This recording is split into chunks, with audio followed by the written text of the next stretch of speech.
महाविद्यालय 47तम सोनक्षेत्र अनुष्ठित।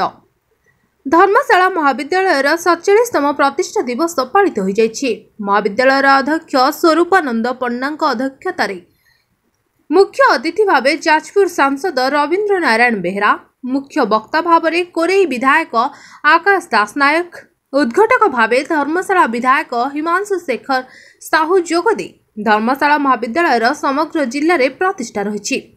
आगामी दिन में दक्षता विकास क्षेत्र में धर्मशाला महाविद्यालय को निश्चिंत भाव में आहरी आग को नियाजिबो बोली मत व्यक्त करथिले। एही अवसर में महाविद्यालय विभिन्न विभाग में कृति छात्र छात्री मानू अतिथि माने पुरस्कृत करथिले।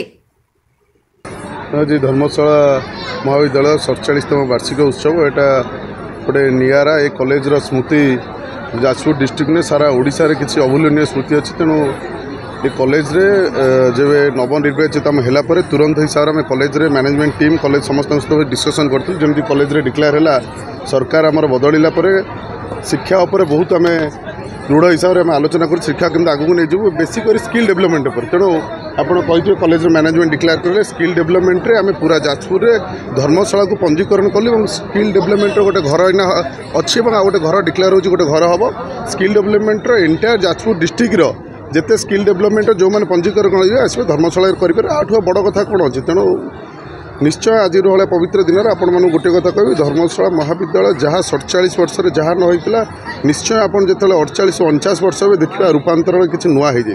धन्यवाद। धर्मशाला महाविद्यालय 47तम प्रतिष्ठा दिवस अवसर में जोगदे अत्यंत खुशी। कॉलेज इतिहास अच्छी निश्चित भाव बढ़ी कॉलेज प्रतिष्ठा दिवस बड़ स्वप्न देखा उत्साहित कर सहित कठिन परिश्रम करने उपदेश देते और आशा विश्वास विधायक नेतृत्व में आगामी दिन में कॉलेज निश्चित भाव में सफलतार शीर्षक।